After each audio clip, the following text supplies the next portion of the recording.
ਇੱਕ ਓੰਕਾਰ ਸਤਨਾਮ ਕਰਤਾ ਪੁਰਖ ਨਿਰਭਉ ਨਿਰਵੈਰ ਅਕਾਲ ਮੂਰਤ ਅਜੂਨੀ ਸੈਭੰ ਗੁਰੂ ਪ੍ਰਸਾਦ कहाँ तुच्छ प्रभु बुद्ध हमारी वर्णन सके महिमा जो तिहारी हम ना सिफत कर सकते तुम्हारी आप ले तुम कथा सुधारी कहाँ लगे एहो कीट बखाने महिमा तोर तू ही प्रभु जाने पिता जन्म ज्यों पूत न पावे कहाँ तवन का भेद बतावे।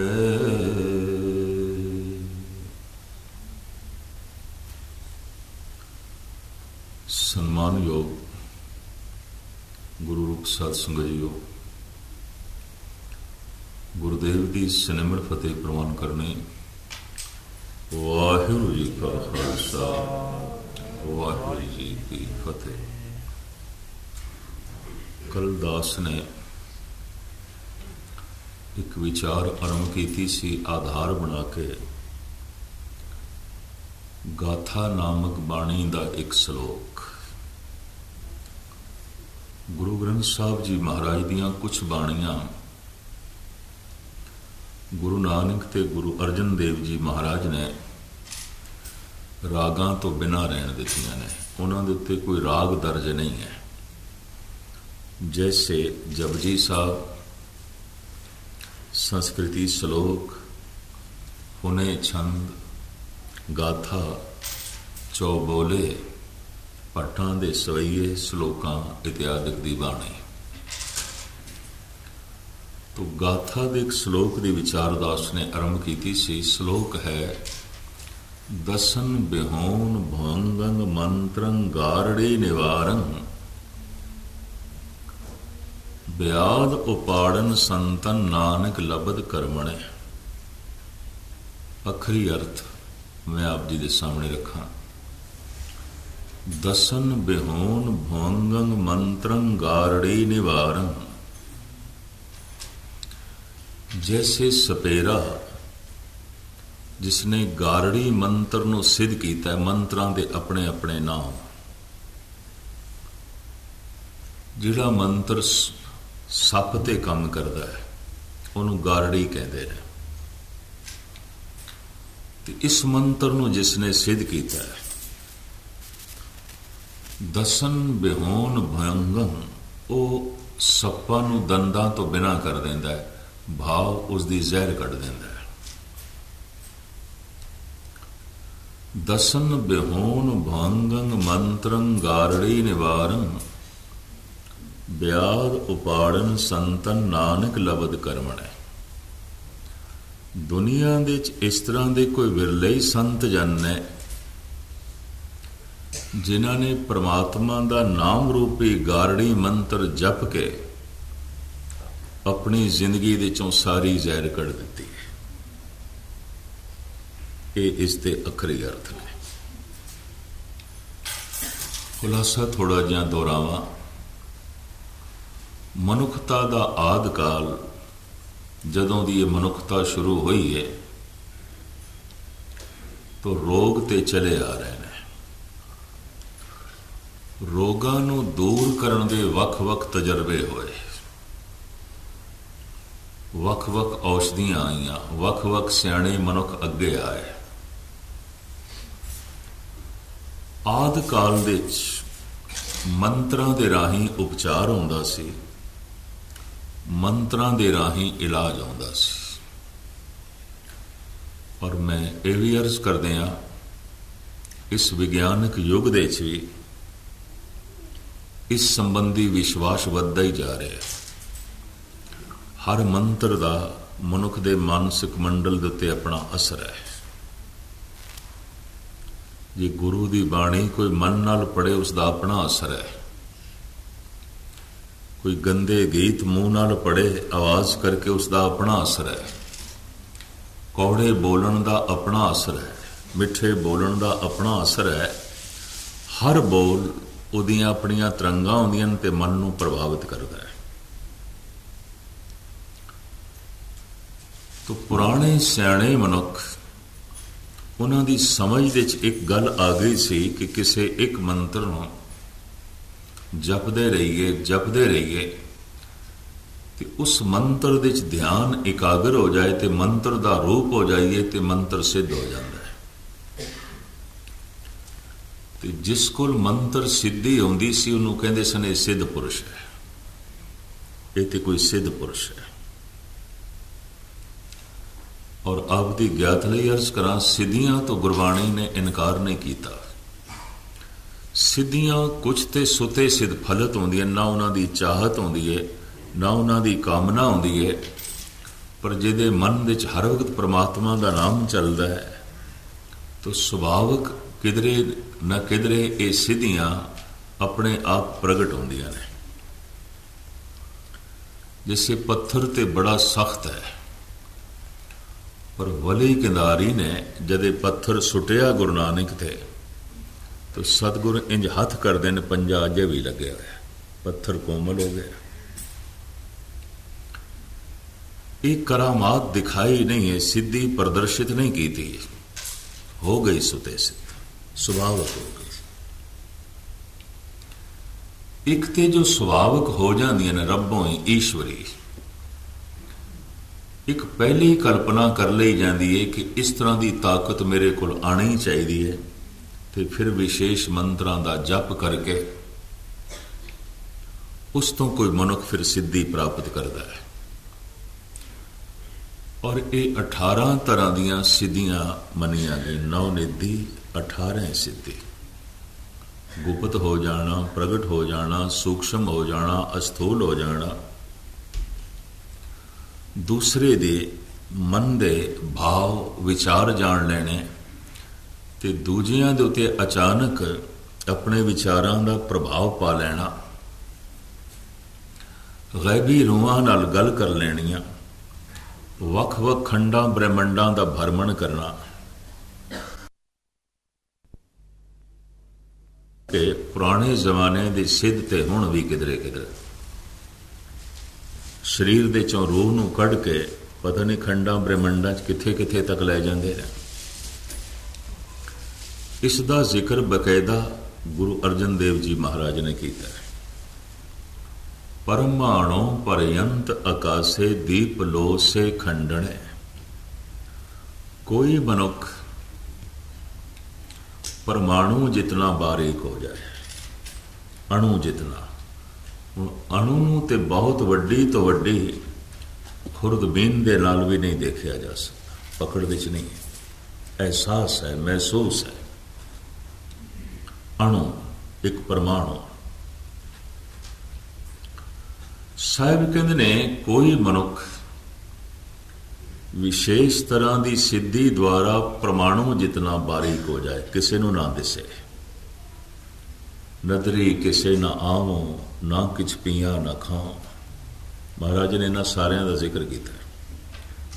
ਪਰਮਾਣੂ ਪਰਯੰਤ ਆਕਾਸੇ ਦੀਪ ਲੋ ਸੇ ਖੰਡਣੇ। ਵੱਖ-ਵੱਖ ਜੋ ਇਹ ਖੰਡ ਬ੍ਰਹਿਮੰਡ ਨੇ, ਗ੍ਰਹਿ ਨੇ, ਛਤਰ ਨੇ, ਉਹਨਾਂ ਦਾ ਭਰਮਣ ਕਰੇ। ਪਰ ਇਹ ਸਾਰਾ ਭਰਮਣ ਕਿਤਨੀ ਦੇਰ ਦੇ ਵਿੱਚ ਕਰਕੇ ਆਵੇ? ਮਹਾਰਾਜ ਕਹਿੰਦੇ ਨੇ ਗਛੈਣ ਨੈਣ ਭਾਰੇਣ। ਅੱਖ ਦੀ ਪਲਕ ਥੱਲੇ ਤੋਂ ਜਿਤਨੀ ਦੇਰ ਦੇ ਵਿੱਚ ਉੱਪਰ ਹੁੰਦੀ ਹੈ, बस इतनी देर सारे खंडां दा भ्रमण करके आ जाए। कोई मनुख इतनी प्रबल सिद्धि भी प्राप्त कर लवे, परमाणु पर्यंत आकाशे दीपलो से खंडने, गछैण नैण भारेण नानक बिना साधु न सिद्धियते। भावें सारा भ्रमण करावे एक पलक दे, लेकिन फिर भी बिना गुरु की शिक्षा तो, बिना गुरमंत्र दे जप तो उस परम पद की प्राप्ति नहीं होनी जिस दे जन्म मरण तो छुटकारा हो जाता है। सिद्धियां तो मिल जाएगी। तो विशेष तरह के मंत्र ने, उन्हां दी आराधना है, तो उन्हां दे अपने अपने फल ने। ये गल मनुखता दे आदि काल दे कुछ सियाणे मनुखों नूं समझ दे आ गई सी। जिवें सारे मनुख आत्मदर्शी नहीं होंदे, भगत नहीं होंदे, तो सारे मनुख इस तरह के ज्ञानी भी नहीं सन। विशेष तरह के मनुख, थोड़े थोड़े मनुख, उन्हां दी पकड़ विच ये गल आ गई सी।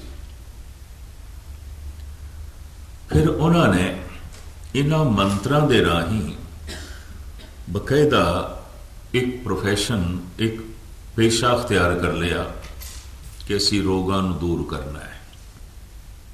फीस लैके रोगां दी निवृत्ति करनी है। तो इस तरह के पुरुषों नूं आख्या गया मांदरी, मंत्री, सियाणा। फारसी अरबी च कहते हैं हकीम। हकीम का मतलब नहीं दवा दारू देवे, हकीम के अखरी अर्थ ने सियाणा। बई ये हिकमत जानदा है, सियाणप जानदा है, सियाणा है, अकलमंद है। तो इन्हां दे च वख-वख मंत्र, कोई पानी दे उत्ते चल लैंदा सी, और इस तरह के योगी ही इन्हां दिनां च भी कुछ एक ने दावा किया, तमिलनाडु के एक दो योगियां ने, पानी ते इंज चलना जिवें जमीन ते, अणु जितना बारीक हो जाना, गुप्त हो जाना, प्रगट हो जाना। एक तरह की सिद्धियां ने। तो कोई मंत्र सिद्धि इस तरह की प्राप्त कर लेंदा सी, उस नाल रोगां दा इलाज करदा सी, रोगियां दा इलाज। पहला इलाज दा ढंग यही सी, कन दुखदे ने, मत्था दुखदा है, तो मंत्रां दे राही इलाज। दाड़ दुखदी है, कोई बुखार है, मंत्रां दे राही इलाज।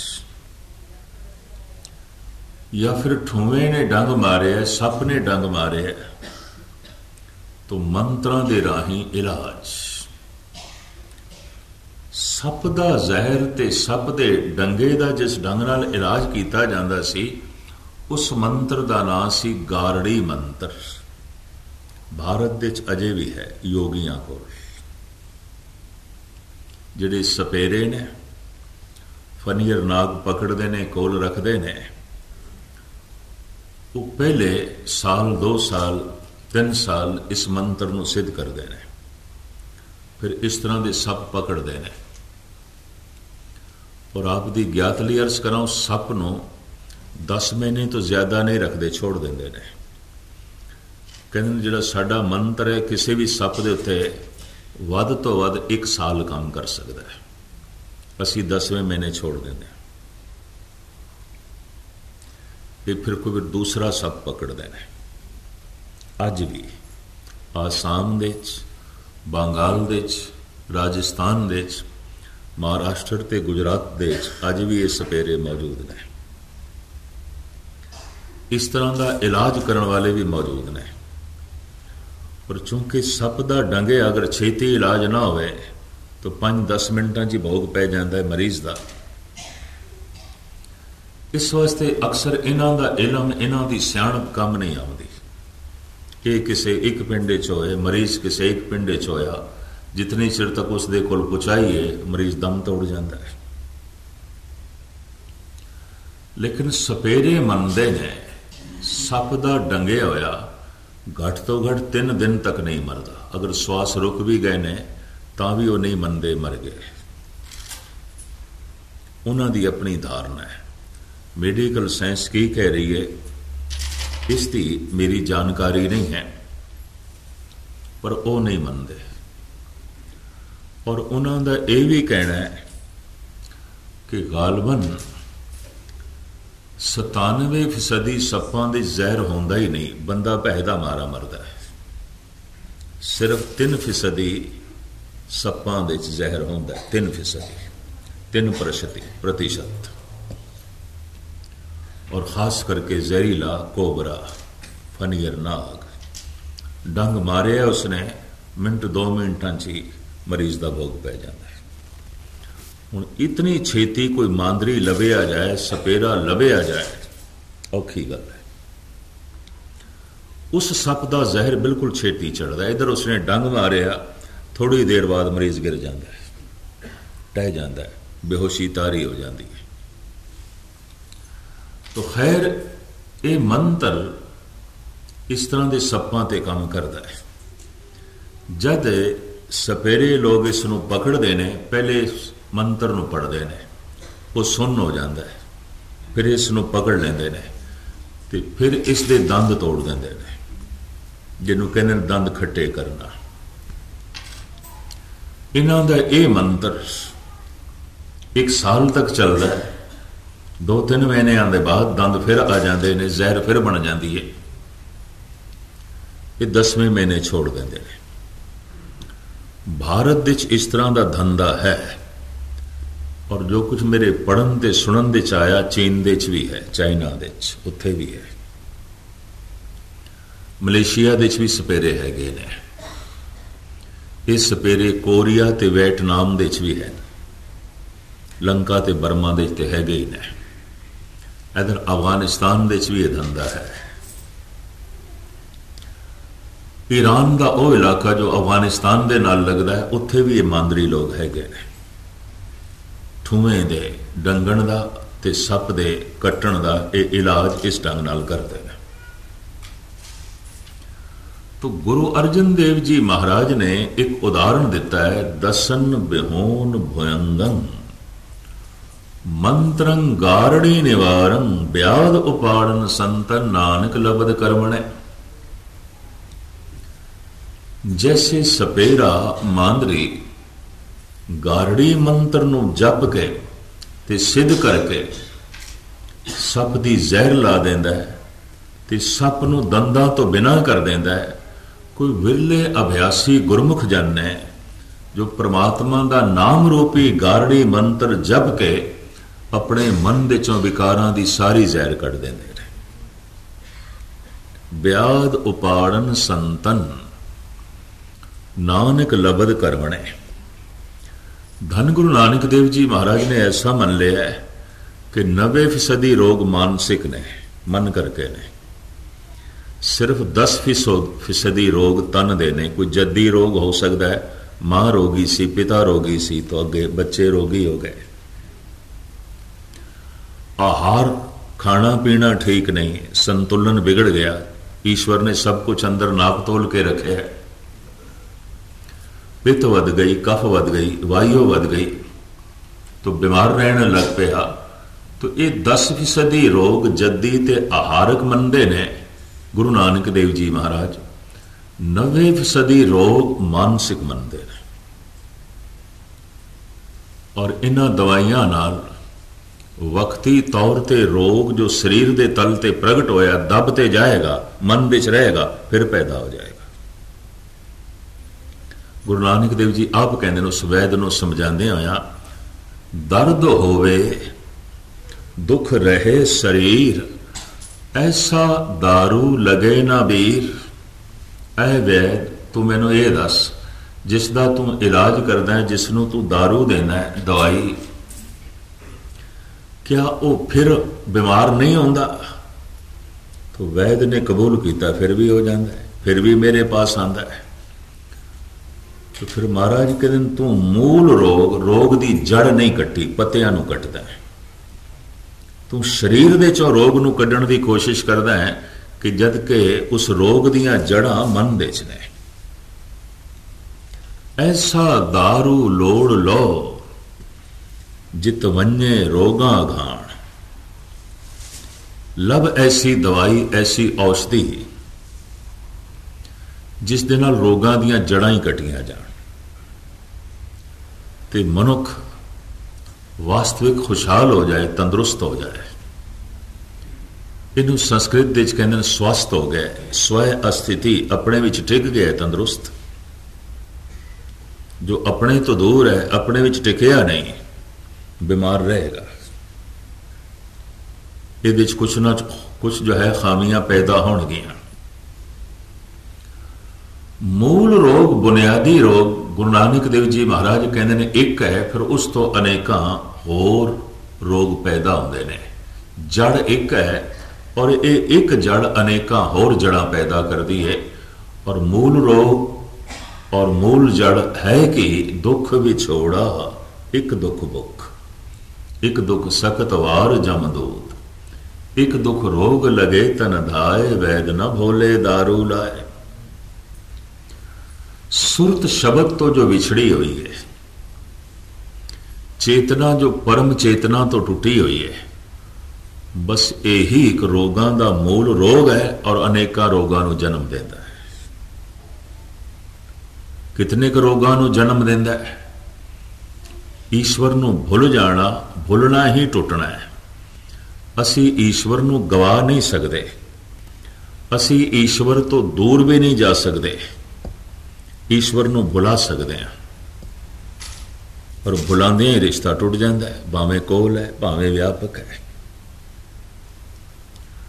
तो उसनूं भुलदियां ही मानसिक रोग जन्म लेंदे ने। कितने क रोग धन गुरु अर्जन देव जी महाराज ते कहंदे ने, परमेश्वर ते भुलिया व्यापन सभे रोग। सारे ही रोग, मानसिक रोग शरीरक रोग पैदा करेगा, और यही मानसिक रोग आर्थिक समस्या भी पैदा कर सकता है।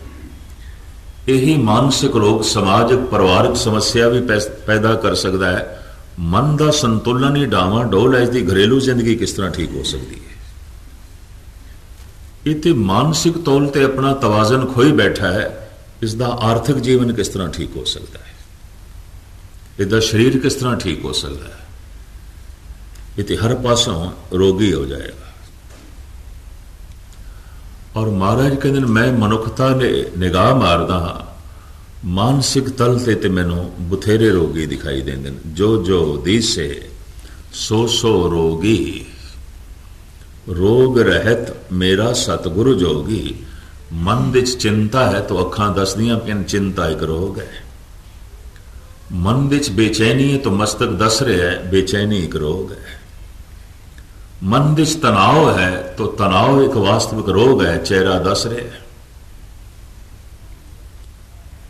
कहते हैं मनुख का चेहरा छुपा नहीं सकता, मनुख दी अखां छुपा नहीं सकदियां बीमारी नूं, रोग नूं। मानसिक रोग मस्तक ते प्रगट होंदा है, मत्थे ते प्रगट होंदा है। चिंता मानसिक रोग है, भय मानसिक रोग है, संताप तनाव मानसिक रोग है। तरह तरह दियां फिक्रां एक मानसिक रोग ने। मनुख दे नेत्र ते मस्तक ते सब कुछ प्रगट होंदा रहिंदा है। तो मानसिक रोग अगां चल के परिवारक समाजिक रोगां नूं जन्म देंदा है। यही मानसिक रोग आर्थिक रोग पैदा करेगा, और यही मानसिक रोग सब तो प्रथम शरीरक रोग पैदा करेगा, क्योंकि शरीर सब तो नेड़े है। फिर इस शरीर का जिन्हां जिन्हां नाल संबंध है जो नेड़े ने, वो प्रभावित होणगे, लाजमी होणगे। इस शरीर मानसिक रोगां दी मार तो बच नहीं सकेगा। शरीर दे बेशतर रोग उही ने जो मन तो उठ के शरीर तक पहुंचे ने। ते मन दे तलते पातशाह कहंदे ने, दुनिया बहुती रोगी है। जो जो दिसे सो सो रोगी, रोग रहत मेरा सतगुरु जोगी। भावें इन्हां रोगां नूं दूर करन वास्ते मांदरी आए अगे, तरह तरह के मांदरी जिन्हां ने मंत्र सिद्ध किए हुए सन, पर इतने सारे मांदरियां दे होंदे होया भी रोग मौजूद सन। क्यों कि कोई एक मांदरी, कोई एक मंत्री, कोई एक सियाणा 2-4 साल मेहनत करके कोई एक मंत्र सिद्ध कर लैंदा सी तो वो एक मंत्र एक रोग ते काम आउंदा सी। जैसे धन गुरु गोबिंद सिंह जी महाराज दे वक्त दी एक घटना पाउंटा साहब दी। पातशाह शिकार खेड़ के वापस जा रहे ने अपने अस्थान पाउंटा साहब। रस्ते च बैठा जोगी, गर्मियां दे दिन सन और भारत दी गर्मी, वो चारों पासे धूणा बाल के, धूणा तपा के विचकार बैठा सी। चारों पासे अग बाल के विचकार बैठा सी। धन गुरु गोबिंद सिंह जी महाराज नूं योगी दी इस क्रिया दे उत्ते बहुत तरस आया। आख्या योगी राज, उंज ही बड़ी गर्मी है, सूरज ही अग वरसा रहा है ते तू चारों पासे अग बाल के विचकार बैठा है, शरीर नूं क्यों इतना कष्ट दे रहे हैं। गुरमत दा यह फैसला है, जे किसी नूं भुखा मारना गुनाह है तो अपने आप नूं भी भुखा मारना गुनाह है। किसी दी हत्या करना जे गुनाह है, पाप है, तो अपनी हत्या करना भी पाप है। किसी नूं दुख देना जे पाप है तो अपने आप नूं दुख देना यह भी पाप है।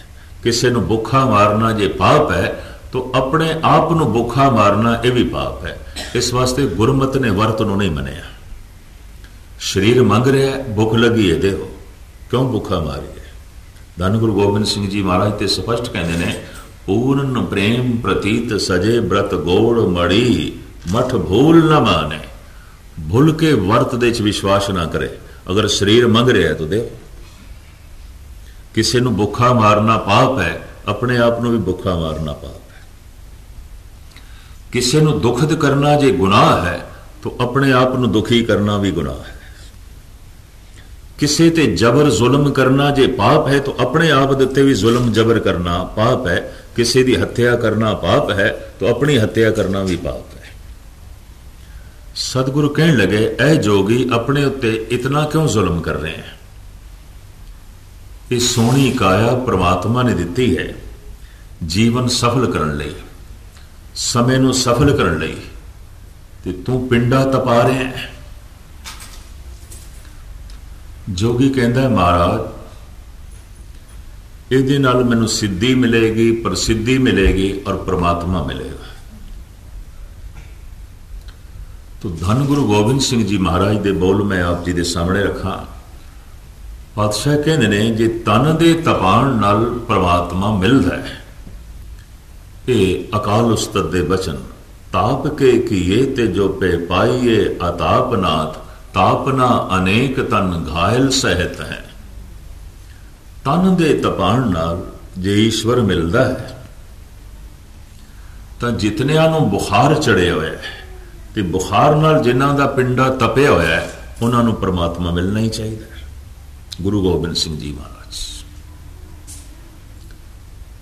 जबान राम राम या वाहिगुरु वाहिगुरु जप रही तो उहदे सुरत नहीं, उहदे ध्यान नहीं, उन्होंने सुनिया नहीं जा रहा। इस तरह के जप नाल भी कुछ नहीं होगा, क्योंकि इस तरह का जप जो वाहिगुरु बोल रहे बाहर उड़ के जा रहा है, अंदर तो प्रवेश करता नहीं। अंदर प्रवेश तां करेगा जे सुनिए, गाविए, सुनिए, मन रखिए भाव। इस दे किसी वक्त मैं स्पष्ट करांगा कि जप साधना बहुत कठिन है। आखन औखा साचा ना। जबान वाहिगुरु वाहिगुरु कर रही, कन सुनते नहीं पे, वाहिगुरु वाहिगुरु ते हवा च उड़ गया, बाहर उड़ गया, इहदा हिरदे नाल ते कोई संबंध जुड़िया नहीं। तो पातशाह कहते हैं, जाप के किए ते जो पे पाइए अजापनाथ, पूदना सदैव तो ही उचरत है। पूदना एक पंछी है, मध्य भारत, राजस्थान, यूपी दे बहुत तादाद दे पाया जाता है। कबूतर तो थोड़ा जिहा छोटा होंदा है और इसनूं हिंदी भाषा च उत्थे पूदना कहते हैं। ਇਹਦੀ आवाज़ है, थोड़े विच जरूर किसी ने सुनी होनी है। अगर भारत दे थोड़ा आना जाना है, वो बोलता है तू ही तू ही तू ही तू ही, ये उसकी बोली है, उस पंछी दी। कबूतर तो थोड़ा जिहा छोटा होंदा है और मटियाले रंग का होंदा है, मिट्टी वाला रंग। राजस्थान दे मध्य भारत दे और यूपी दे बहुत तादाद दे पाया जाता है। जिथे बैठा है दरख्त ते जिधरे भी बैठा है तू ही तू ही तू ही करता है। तो महाराज कह रहे ने अगर वाकई जप करन दे नाल, सिर्फ जबान नाल जप करन दे नाल परमात्मा मिलता है, तो हुण तक इस पूदना पंछी नूं मिल जाना चाहिए सी। सारा दिन करी जाता है तू ही तू ही तू ही। जाप के किए ते जोपे पाइए अजाप नाथ, पूदना सदीव तू ही उचरत है। जप बहुत गहरी साधना है। जबान जपे ना वाहेगुरु वाहेगुरु वाहेगुरु ते कन सुनन। तुसी करन बैठना अमृत वेले तो मैं एक गल दावे नाल कह दिया 1 मिनट भी नहीं कर सकोगे। 1 मिनट, अगर 1 मिनट आप सारिਆਂ ਦੇ चों कोई कर सकता है तो इस सदी का इस युग का वह भाई गुरदास है, भाई मनी सिंह है, इस समय का वह भगत प्रहलाद है, ध्रुव है, वो पूजन योग है। 1 मिनट सदियां दे पाप क्यों ना होवन ते कई जन्मां दा अज्ञान क्यों ना होवे, इस 1 मिनट दे नाल मिट जाता है। जैसे किसी कमरे दे 50 साल का अंधेरा होवे, बंद पिया होवे, ते इस अंधकार नूं कड्ढण लग्या कि 50 साल लगणगे, एक छिंद च निकल सकदा अगर बत्ती जलाईए। कलगीधर पिता कहते एक चित जाए एक छिन ध्यायो, काल फास के बीच ना एक छिन 1 सेकंड। जबान जो कह रही है वाहेगुरु वाहेगुरु और पूरी एकाग्रता दे नाल कन सुन रहे ने, ते कन तां ही सुनणगे जे एकाग्रता वरना नहीं सुन सकते। अक्सर मैं उदाहरण देना हूं, एक मनुख बोल रहा है, दूजा सुन रहा है, तो सुनने वाला अचनचेत कह दिंदा मित्रा ये गल फिर आख मैं नहीं सुनी। तू क्यों नहीं सुनी? कहता मेरा ध्यान किसी होर पासे चला गया। तो सुनना तो ध्यान नहीं सी और किसने सुनना है? अगर ध्यान नहीं कान नहीं सुन सकते, अगर ध्यान नहीं तो ये अखां वेख भी नहीं सकदियां। कई दफा मनुख अपने घर के कोलों लंघ गया हुंदा है, बूए तो अगों लंघ गया है, तो जैसे अखां नाल ध्यान जुड़िया है तो ख्याल आंदा लै घर तो मैं पिछे छोड़ा जाना घर दे सी। ध्यान नहीं, किताब कोल है, ध्यान नहीं, जबान पढ़ी जा रही है और बिल्कुल ठीक पढ़ता जा रहा है। लेकिन जैसे ध्यान एकाग्र होता है तो उन्होंने यह पता चलता है एक सफा मैं पढ़ गया, मैंने पता तो नहीं कि मैं पढ़िया है, मुझे पढ़ गया पूरा सफा पढ़ गया, पर ध्यान नहीं सी। धर्म की साधना नू, नाम साधना नू ध्यान साधना कहते हैं। ध्यान साधना, नाम साधना, ध्यान साधना, धर्म साधना कठिन है काम। अगर पूरा ध्यान पूर्वक कोई सुन नहीं रहा, जो जबान जप रही है, तो वह मंत्र ते हवा दे उड़ गया, हृदय च उसने प्रवेश ही नहीं किया।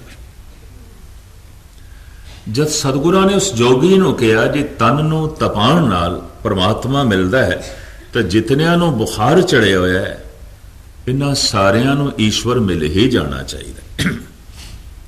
ताप के किए ते जो पे पाइए अतापनाथ, तापना अनेक तन घायल सहत है।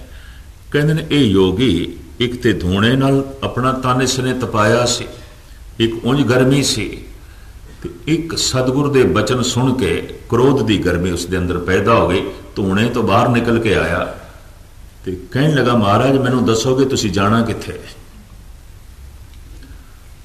हालांकि जोगी नूं पता सी। तो सतगुरु कहंदा ओ साडा स्थान है पाउंटा, उत्थे जावांगे।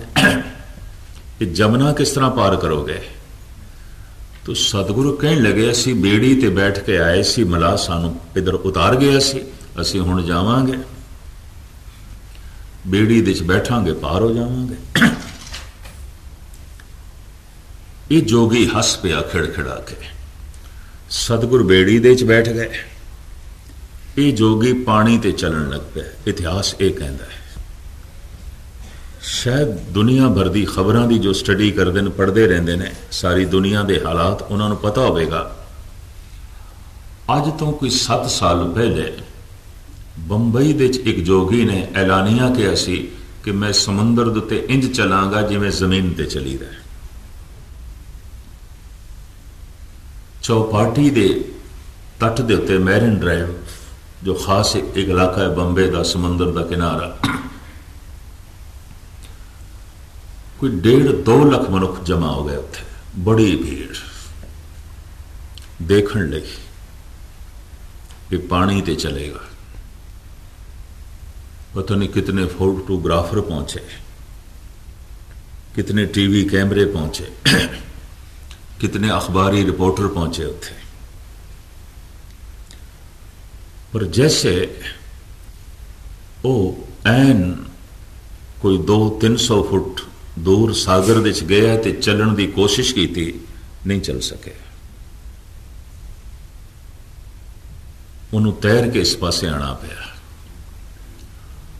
और उन्हें माइक्रोफोन ते इतना आख्या, ये लखां मनुख जो मैनू देख रहे ने, इन्हां दी तकनी दे नाल, इन्हां दियां तरंगां, इन्हां दी वाइब्रेशन मेरे नाल इतनी टकरा रही है, मेरा मन नहीं एकागर हो रहा।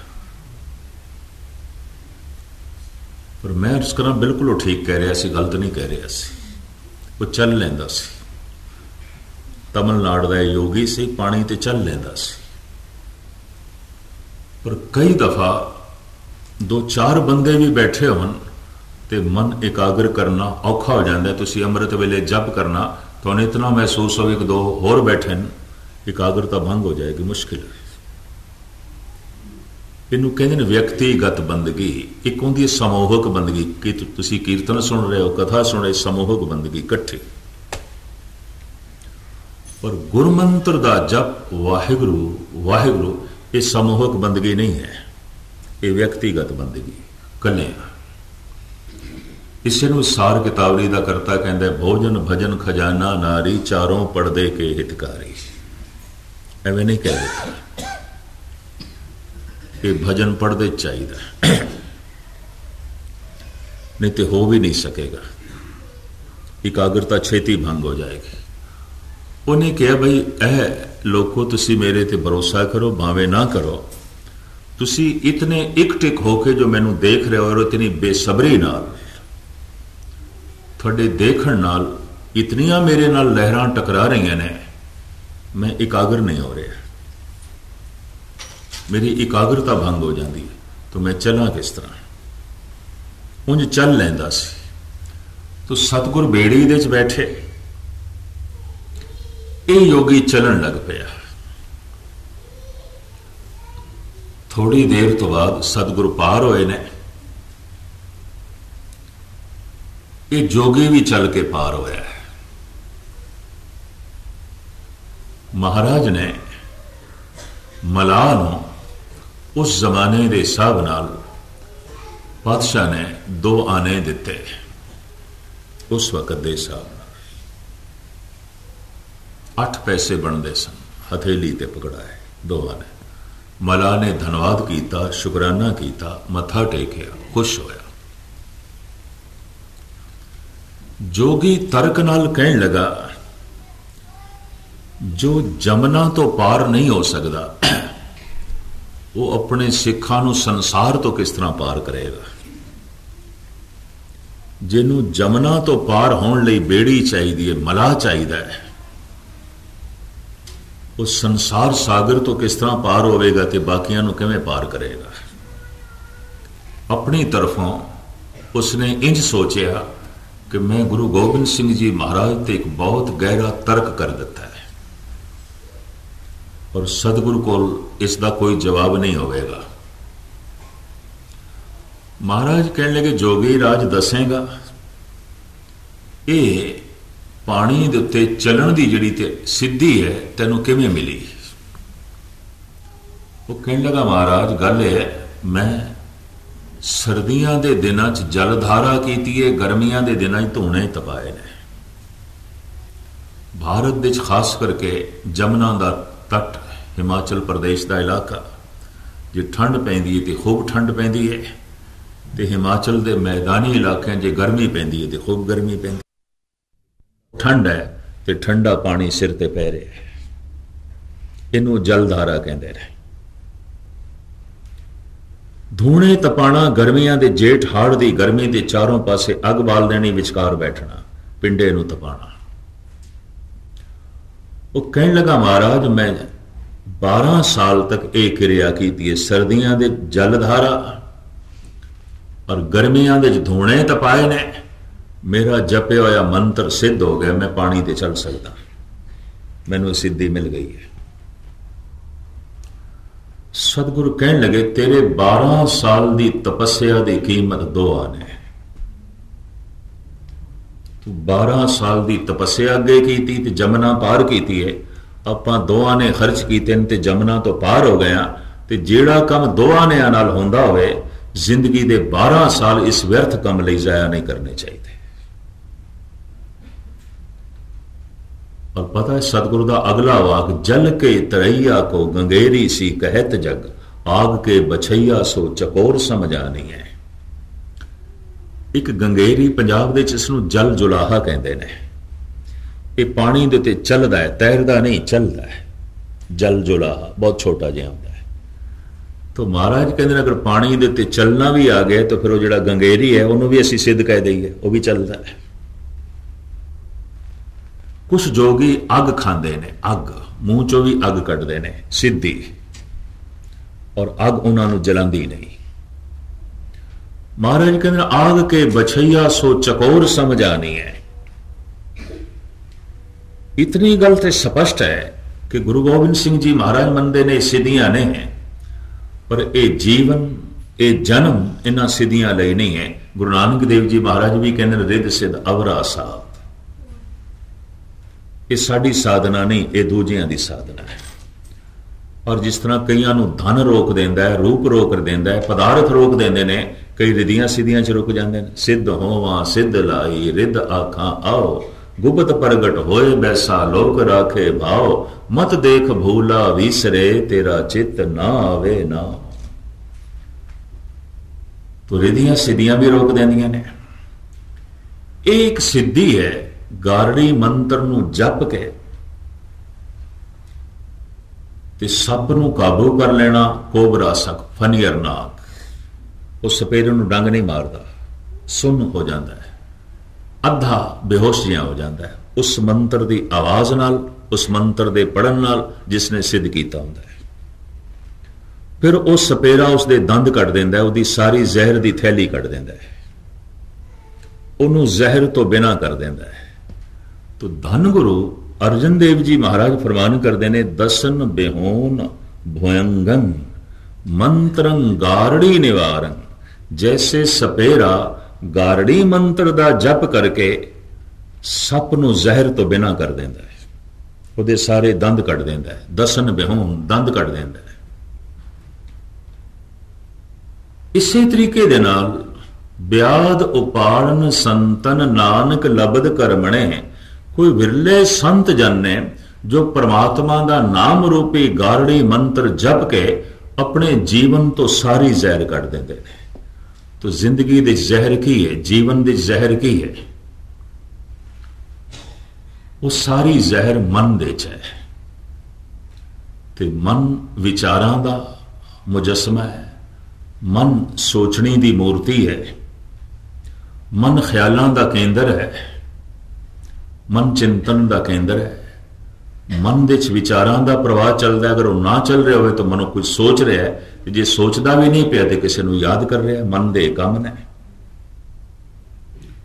मन ये वख-वख किरिया करता है, विचार चलते रहते हैं। जिस वक्त विचार नहीं चल रहे तो कुछ विशेष सोच रहे है मनुख, मन सोच रहे है। तो जे सोचता भी नहीं पिया तो फिर किसी को याद कर रहा है। मन खाली नहीं बैठता, या तो इसके विचार चलणगे, या ये सोचेगा, या ये चेते करेगा। जब विचार चलते हैं तो उन्होंने कहते हैं मन, जब कोई सोचता है तो इन्हों कहते हैं बुद्ध, जब कोई चेते करता है तो इन्हों कहते हैं चित्त। मन ही चित्त है, मन ही बुद्ध है, मन ही मन है। तो हुण विचारां दे च की है, सोचनी दे च की है, यादां दे च की है। ਧਾਰਮਿਕ ਗਿਆਨੀ ਕਹਿੰਦੇ ਨੇ ਵਿਚਾਰਾਂ ਦੇ ਵਿੱਚ, ਸੋਚਣੀ ਦੇ ਵਿੱਚ, ਯਾਦਾਂ ਦੇ ਵਿੱਚ ਅਹੰਕਾਰ ਹੈ, ਲੋਭ ਹੈ, ਕਾਮ ਹੈ, ਹੋਰ ਕੁਝ ਵੀ ਨਹੀਂ ਹੈ। ਇਹੀ ਕੁਝ ਹੈ, ਇਹੀ ਕੁਝ ਹੈ। ਅਗਰ ਕੋਈ ਮਨੁੱਖ ਆਪਣੇ ਵਿਚਾਰਾਂ ਨੂੰ ਪੜ੍ਹੇ, ਆਪਣੀ ਸੋਚਣੀ ਨੂੰ ਪੜ੍ਹੇ, ਪਰ ਆਪਣੀ ਚੇਤੇ ਸ਼ਕਤੀ ਨੂੰ ਪੜ੍ਹੇ, ਕੀ ਯਾਦ ਕਰਦਾ, ਵੀ ਯਾਦ ਦੇ ਵਿੱਚ ਕੌਣ ਹੈ, ਵਿਚਾਰਾਂ ਦੇ ਵਿੱਚ ਕੀ ਹੈ, ਸੋਚਣੀ ਦੇ ਵਿੱਚ ਕੀ ਹੈ। ਇਹ ਤੇ ਅਜੋਕੀ ਸਦੀ ਦਾ ਹੋ ਗੁਜ਼ਰਿਆ ਡਾਕਟਰ ਫਰਾਇਡ, ਜਰਮਨੀ ਦਾ ਇਹ ਪ੍ਰਸਿੱਧ ਮਨੋ ਵਿਗਿਆਨਕ, ਇਹ ਵੀ ਕਹਿੰਦਾ ਹੈ ਮਨ ਦੇ ਵਿੱਚ ਤੇ ਇਹੀ ਕੁਝ ਹੈ, ਹੋਰ ਕੁਝ ਵੀ ਨਹੀਂ ਹੈ। ਵਿਚਾਰਾਂ ਦੇ ਵਿੱਚ ਅਹੰਕਾਰ ਹੋਵੇਗਾ, ਤੇ ਜੇ ਅਹੰਕਾਰ ਨਹੀਂ ਤੇ ਲੋਭ ਹੋਵੇਗਾ, ਤੇ ਜੇ ਲੋਭ ਨਹੀਂ ਤਾਂ ਕਾਮ ਹੋਵੇਗਾ। ਸੋਚਣੀ ਦੇ ਵਿੱਚ ਅਹੰਕਾਰ ਹੋਵੇਗਾ, ਤੇ ਜੇ ਅਹੰਕਾਰ ਨਹੀਂ ਤਾਂ ਲੋਭ ਹੋਵੇਗਾ, ਲੋਭ ਨਹੀਂ ਤਾਂ ਕਾਮ ਹੋਵੇਗਾ। ਚੇਤੇ ਦੇ ਵਿੱਚ, ਯਾਦਾਂ ਦੇ ਵਿੱਚ ਹੰਕਾਰ ਹੋਵੇਗਾ, ਤੇ ਜੇ ਹੰਕਾਰ ਨਹੀਂ ਤੇ ਲੋਭ ਹੋਵੇਗਾ, ਲੋਭ ਨਹੀਂ ਤਾਂ ਕਾਮ ਹੋਵੇਗਾ। ਮੈਂ ਕ੍ਰੋਧ ਤੇ ਮੋਹ ਦਾ ਜ਼ਿਕਰ ਨਹੀਂ ਕੀਤਾ। ਧਾਰਮਿਕ ਮਨੋਚਿੰਤਕ ਕ੍ਰੋਧ ਤੇ ਮੋਹ ਦਾ ਆਪਣਾ ਕੋਈ ਖੁੱਲਾ ਰੂਪ ਨਹੀਂ ਮੰਨਦੇ, ਸੁਤੰਤਰ ਰੂਪ ਨਹੀਂ ਮੰਨਦੇ। ਮੋਹ ਤੇ ਕ੍ਰੋਧ ਇਹਨਾਂ ਤਿੰਨਾਂ ਦੀ ਛਾਇਆ ਹੈ। ਜਿਹੜਾ ਹੰਕਾਰ ਦੀ ਪੂਰਤੀ ਕਰ ਦੇਵੇ ਉਸ ਤੇ ਮੋਹ ਆ ਜਾਂਦਾ ਹੈ, ਪਿਆਰਾ ਲੱਗਦਾ ਹੈ। ਜਿਹੜਾ ਰੋਕ ਖੜੀ ਕਰ ਦੇਵੇ ਉਸ ਤੇ ਕ੍ਰੋਧ ਆ ਜਾਂਦਾ ਹੈ। ਜਿਹੜਾ ਲੋਭ ਦੀ ਪੂਰਤੀ ਕਰ ਦੇਵੇ ਉਸ ਤੇ ਮੋਹ ਆ ਜਾਂਦਾ ਹੈ, ਪਿਆਰਾ ਲੱਗਦਾ ਹੈ। ਔਰ ਜਿਹੜਾ ਰੋਕ ਖੜੀ ਕਰ ਦੇਵੇ ਉਸ ਤੇ ਕ੍ਰੋਧ ਆ ਜਾਂਦਾ ਹੈ। ਜਿਹੜਾ ਵਾਸ਼ਨਾ ਦੀ ਪੂਰਤੀ ਕਰ ਦੇਵੇ, ਪਿਆਰਾ ਲੱਗਦਾ ਹੈ, ਚੰਗਾ ਲੱਗਦਾ, ਉਸ ਤੇ ਮੋਹ ਆ ਜਾਂਦਾ ਹੈ। ਜਿਹੜਾ ਰੋਕ ਖੜੀ ਕਰ ਦੇਵੇ ਉਸ ਤੇ ਕ੍ਰੋਧ ਆ ਜਾਂਦਾ ਹੈ। ਤੇ ਇਹ ਉਕਸਾਹਟ ਨਾਲ ਪੈਦਾ ਹੁੰਦੇ ਨੇ। ਕ੍ਰੋਧ ਤੇ ਮੋਹ ਦਾ ਆਪਣਾ ਕੋਈ ਵਜੂਦ ਨਹੀਂ ਹੈ। ਆਪਣਾ ਜੋ ਵਜੂਦ ਹੈ ਅਹੰਕਾਰ ਦਾ ਹੈ, ਲੋਭ ਦਾ ਹੈ, ਕਾਮ ਦਾ ਹੈ। तो मन ਦੇ ਤੇ ਇਹੀ ਕੁਛ ਹੈ। ਸੰਤ ਜਨ ਪ੍ਰਮਾਤਮਾ ਦਾ ਨਾਮ ਜਪ ਕੇ ਅਹੰਕਾਰ ਨੂੰ ਨਿਰਮਾਣਤਾ ਦੇ ਵਿੱਚ ਬਦਲ ਦਿੰਦੇ ਨੇ, ਲੋਭ ਨੂੰ ਸੰਤੋਖ ਦੇ ਵਿੱਚ ਬਦਲ ਦਿੰਦੇ ਨੇ, ਕਾਮ ਨੂੰ ਗ੍ਰਸਤ ਦੀ ਸੀਮਾ ਦੇ ਵਿੱਚ ਰਹਿਣ ਦਿੰਦੇ ਨੇ, ਔਰ ਕ੍ਰੋਧ ਦਇਆ ਦੀ ਸ਼ਕਲ ਬਣ ਜਾਂਦਾ ਹੈ, ਮੋਹ ਪ੍ਰੇਮ ਬਣ ਜਾਂਦਾ ਹੈ। ਜੋ ਜ਼ਹਿਰ ਸੀ ਅੰਮ੍ਰਿਤ ਹੋ ਗਈ, ਜੋ घातक सी बाधक सी वो सहयोगी हो गए। सोने सोने फुल्लां दा बीज बड़ा करूप है, बहुत करूप है। किसी भी फुल दा बीज कोई सुंदर नहीं होगा और किसी भी फुल दा बीज कोमल नहीं होगा और किसी फुल दे बीज दे कोई महक सुगंध नहीं होगी। बीज कठोर है, बीज करूप है, ਤੇ ਬੀਜ ਕੋਈ ਸੁੰਦਰ ਵੀ ਨਹੀਂ, ਪਰ ਇਸ ਨੂੰ ਅਨੁਕੂਲ ਮੌਸਮ ਮਿਲ ਜਾਏ, ਅਨੁਕੂਲ ਧਰਤੀ ਮਿਲ ਜਾਏ, ਅਨੁਕੂਲ ਵਾਤਾਵਰਣ ਮਿਲ ਜਾਏ, ਪਾਣੀ ਮਿਲ ਜਾਏ, ਖਾਦ ਮਿਲ ਜਾਏ, ਤਾਂ ਇਹੀ ਕਰੂਪ ਬੀਜ ਇੱਕ ਸੁੰਦਰ ਫੁੱਲ ਬਣ ਜਾਂਦਾ ਹੈ, ਇੱਕ ਕੋਮਲ ਫਲ ਬਣ ਜਾਂਦਾ ਹੈ, ਇੱਕ ਸੁਗੰਧਿਤ ਫੁੱਲ ਬਣ ਜਾਂਦਾ ਹੈ। ਪਰਮਾਤਮਾ ਦਾ ਨਾਮ ਕਰੂਪ ਅਹੰਕਾਰ ਨੂੰ ਨਿਰਮਾਣਤਾ ਦੇ ਬਦਲ ਕੇ ਰੱਖ ਦਿੰਦਾ ਹੈ। क्रूप लोभ ਨੂੰ संतोख बना देता है, जैसा है जो है ठीक है, और वासना ਨੂੰ सीमित कर देता है। जो कल तक जहर सी अमृत हो गई। डॉक्टर मोहम्मद इकबाल उर्दू का मायानाज शायर लगता है अभ्यासी पुरुष जरूर सी, वरना इतनी कीमती गल अभ्यासी तो बिना कोई कर नहीं सकता। एक कहता है जो जहरे हला हल है वही अमृत है नादां, मालूम नहीं तुझको अंदाज है पीने के। इते पीण दा ढंग है, जे तेनू आ जाए तो जहर अमृत है, ते जे पीण दा ढंग नहीं आया तो अमृत भी जहर है। जीण दा तेनू ढंग आ गया तो जिंदगी अमृत है, पर जे ढंग नहीं आया तो जिंदगी जहर है। वरतन का ढंग जे तेनू आ गया तो पदार्थ अमृत ने, ते जे वरतन का ढंग तेनू नहीं आया तो पदार्थ जहर ने। रहन का ढंग जे तेनू आ गया तो संसार अमृत है। ये जग सच्चे की है कोठड़ी, सच्चे का विश्वास, ये अमृत है, पर जे रहन का ढंग नहीं आया तो संसार जहर है। बिख अमृत बसे एक संगा। गुरबाणी का फैसला है बिल्कुल एक मिक ने। जो जहर है वो अमृत है, जो अमृत है वो जहर है। संखिया जहर है पर हकीम लोग मार के इसका कुश्ता बना लेने, दवाई अमृत बन गई। गन्ने का रस, अंगूर का रस, संतरे का रस अमृत है, इनू तरका के लोग शराब बना लेंदे ने, जहर हो गई। अमृत जहर बन सकता है, जहर अमृत बन सकता है। संखिया अमृत बन जाता है अगर वरतन की जांच आ जाए, तो जे वरतन की जांच नहीं आई तो अंगूर का रस भी जहर हो सकता है, संतरे का रस भी जहर हो सकता है। कौड़ी शराब बन गया और वो कौड़ा संखिया अमृत बन गया, रोगां दे च काम आउंदा है। मैं तो इसका प्रत्यक्ष एक सबूत देखिया। जब कभी ऐसी कथा चले तो गैनी हरनाम सिंह चाकर मैनू चेते आ जाता है। कथावाचक भी ने, थोड़ी बहुत हिकमत का काम भी करते हैं। हम तो काफी बुजुर्ग हो गए। जयपुर की गल है, मेरा गला बिल्कुल बैठ गया। विसाखी वाला दिन सी, कई थां ते हाजरी भरी, गला रह गया। तो मैं चाकर साहब उन्होंने कहा, मैं कि मित्रा रात की हाजरी तुसी भर लेना, मेरे को नहीं भरी जानी, मेरा गला रह गया। मैनू कहने लगा तुसी किधरे 10 बजे बोलना है रात दे, अजे 5-6 घंटे पे ने, मैं उदों तक थानू ठीक कर देना। मैं किस तरह ठीक कर दोगे? कहते तसल्ली रखो। अपने कमरे चों चावल दे दाने जिन्नी दवाई लेके आ गया ते चाह का कप अगों रख के मैनू कहने लगा खा जाओ छेती छेती। मैं कहा मित्रा खा तो लेने पर पहले 10 एक ही है। कहने लगा हम तुसी पूछ लिया तो मैं दस दिया संखिया है।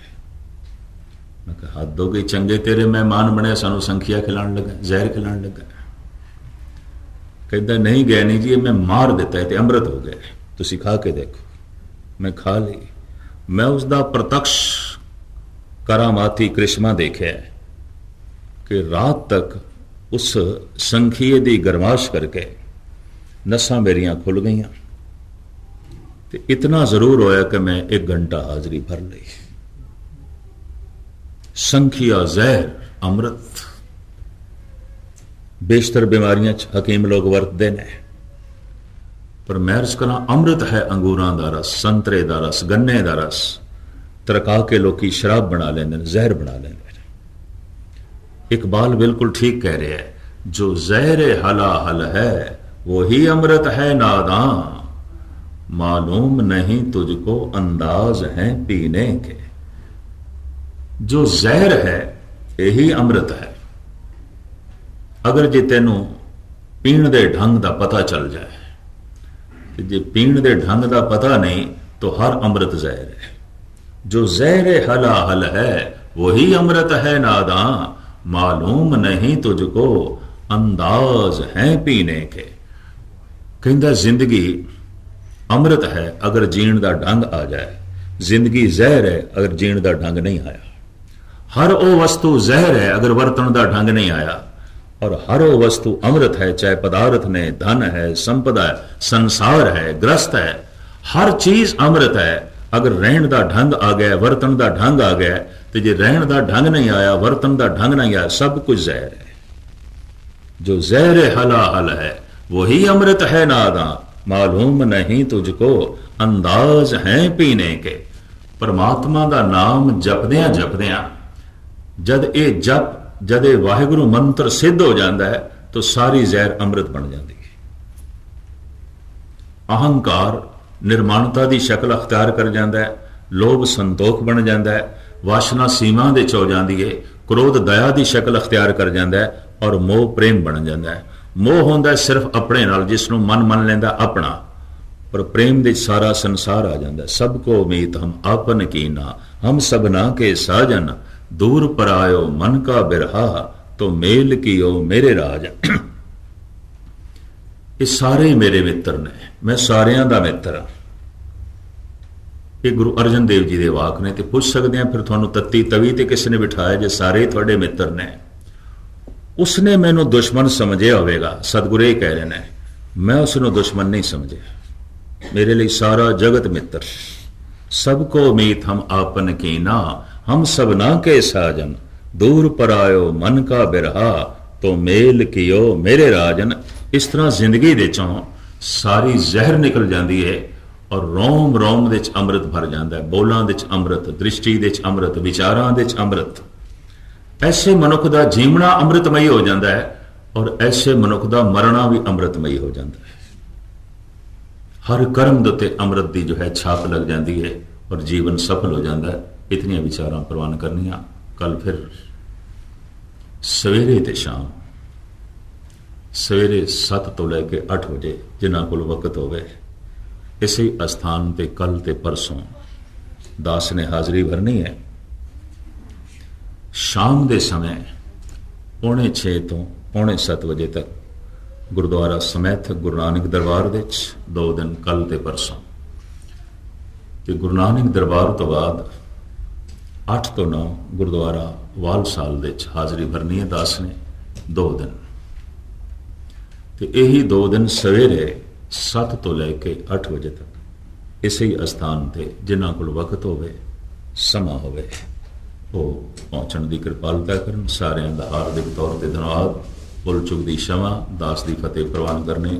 वाहिगुरू जी का ओंकार सतनाम करता पुरख निर्भव निर्वैर अकाल